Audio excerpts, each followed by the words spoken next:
You didn't choose this. You think you did. But every swipe, every scroll, every notification you tap, it was all designed before you ever picked up your phone. You're not addicted. You've been hijacked. And the worst part? They made it feel good. They told you social media is just a tool, something you use, something you're in control of, like a hammer or a bike. But tell me this, when was the last time your bike kept you up till 3 a.m.? When was the last time your hammer made you anxious because someone didn't like what you built? Exactly. You think you can put it down whenever you want. But somehow you never do. And it's not because you're weak. It's because you're being played. There's something inside your brain called dopamine. It's your natural reward system. A little chemical spark that lights up when you eat good food, laugh with friends, or finish something meaningful. It's how your brain says, hey, that felt good. Do it again. But somewhere along the way, Silicon Valley turned it into a drug. Not heroin, not nicotine, not caffeine. This drug looks like a heart icon. It buzzes in your pocket. It refreshes in your feed. And it keeps you locked in. They took the dopamine loop and turned it into a trapdoor. Pull to refresh became your slot machine. Notifications became your dealer. Likes became little pellets of validation that you chase like a lab rat in a cage.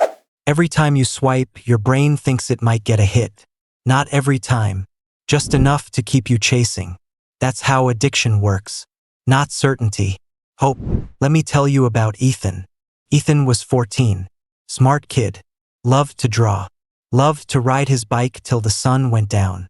He used to come home sweaty, smiling, with dirt on his face and stories in his head. Then one day he got a phone. Not just a phone, a portal. To memes, to trends, to strangers who gave him attention for being funny, or cool, or angry. Didn't matter. The algorithm just wanted him to stay. And he did. 1 hour became 2, then 4. Then sleep started to disappear. Then drawing. Then talking to his parents. Then joy. He wasn't sad. Not exactly. He was just numb. His brain, still growing, was drowning in synthetic dopamine. His body was alive, but his attention was being sold. His creativity was starving. And he didn't even know it. You think that's rare? It's not. Look around. Everyone's scrolling. In class. In cars. Dinner. To funerals. Eyes down. Brain locked in. Heart somewhere else. And here's the kicker. They want you like this. Because the longer you stay on the app, the more ads they show you. The more data they collect. The more behavior they predict. You're not the customer. You're the product. They don't sell apps. They sell you. Your time. Your focus. Your sanity. And maybe you're thinking, come on. It's just a little scrolling. Everyone does it. I get it. I used to say that too. But let me tell you something real. There were nights I scrolled so long, my thumbs literally hurt. I'd open my phone to check the time, then forget why I picked it up. Hours gone. Brain fog. Soul tired. Not because I was lazy, but because I was hooked. Hooked on cheap dopamine. Hooked on avoiding silence. Hooked on pretending I was connected when I was really just consuming.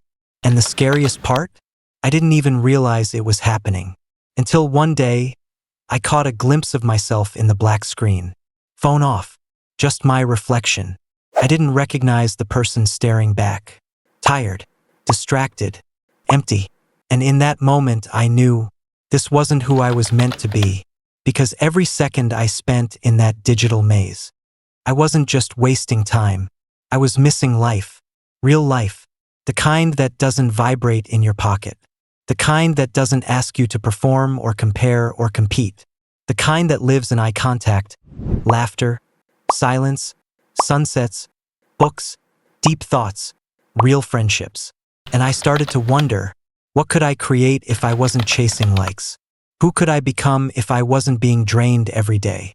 What would my brain feel like if it could breathe again? And maybe you're wondering the same. So here's the truth.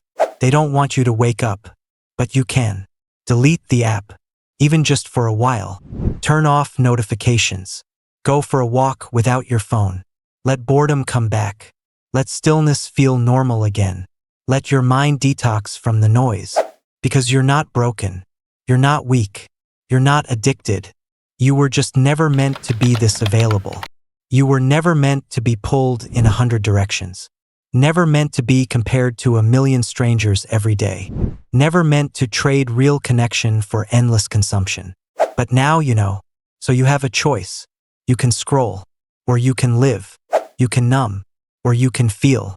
You can stay in the trap, or you can walk away. No one's coming to save you from this. But maybe, just maybe, you can save yourself. So, will you? Want to make money with zero investment? Watch this next video linked right here. And hit subscribe for more content that frees your mind and your wallet.